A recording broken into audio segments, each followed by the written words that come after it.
Chapitre 8e. Un résumé des actions mentales.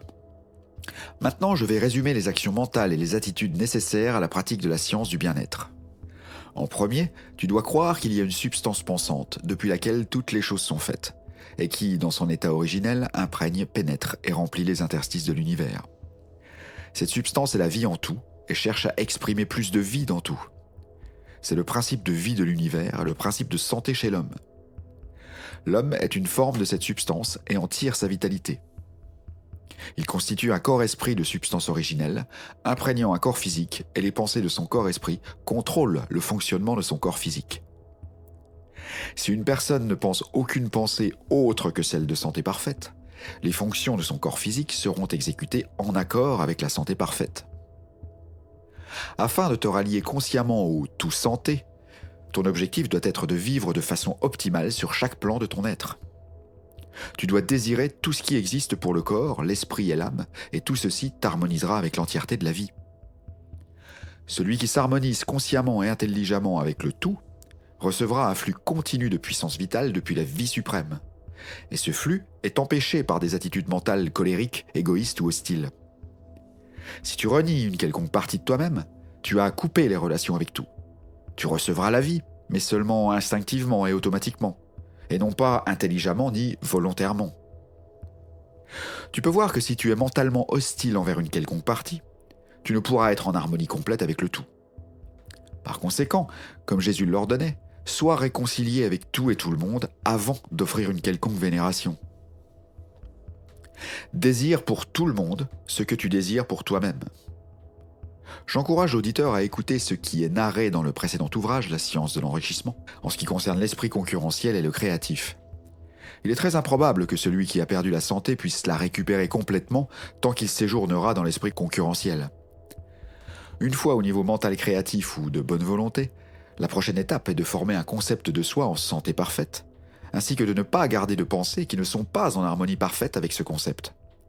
Aie foi que si tu ne penses qu'à des pensées de santé, tu installeras le fonctionnement de santé dans ton corps physique et utilise ta volonté pour instaurer le fait que tu ne penseras que des pensées de santé. Ne te pense jamais comme étant malade ou potentiellement malade. Ne pense jamais à la maladie comme t'étant relié. Et autant que possible, expulse de ton esprit toute pensée de maladie au sujet des autres. Entoure-toi autant que possible de choses qui suggèrent des pensées de force et de santé. Aie foi en la santé et accepte la santé comme un fait réel et actuel dans ta vie. Revendique la santé comme une bénédiction qui t'est accordée par la vie suprême et sois profondément reconnaissant en tout temps.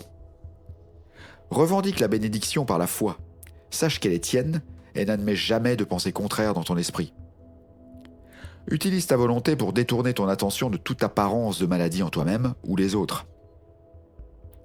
N'étudie pas la maladie, n'y pense pas et n'en parle pas. Chaque fois qu'on te fourre une pensée de maladie dans le crâne, progresse vers la situation mentale de pieuse gratitude pour ta santé parfaite. Les actions mentales nécessaires à une bonne santé peuvent être résumées en une seule phrase. Forme un concept de toi-même comme étant en santé parfaite et n'est que des pensées en harmonie avec ce concept.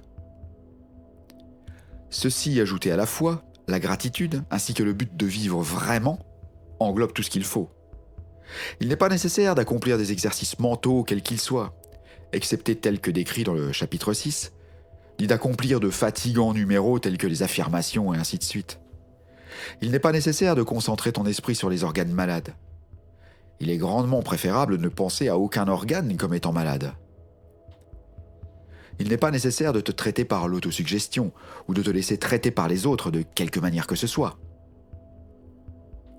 Le pouvoir qui guérit est le principe de santé en toi. Et afin d'appeler ce principe à l'action constructive, il suffit de, après t'être harmonisé avec le tout-esprit, de revendiquer par la foi le tout-santé, et de garder cette revendication jusqu'à ce qu'elle se manifeste physiquement dans toutes les fonctions de ton corps. Afin de garder cette attitude mentale de foi, de gratitude et de santé, tes actions externes doivent cependant être saines également. Tu ne pourras jamais garder longtemps l'attitude interne d'une personne en bonne santé si tu continues à accomplir les actions externes d'une personne malade. Il n'est pas seulement essentiel que chacune de tes pensées en soit une de santé, mais aussi que chacune de tes actions en soit également une de santé. accomplie de manière saine.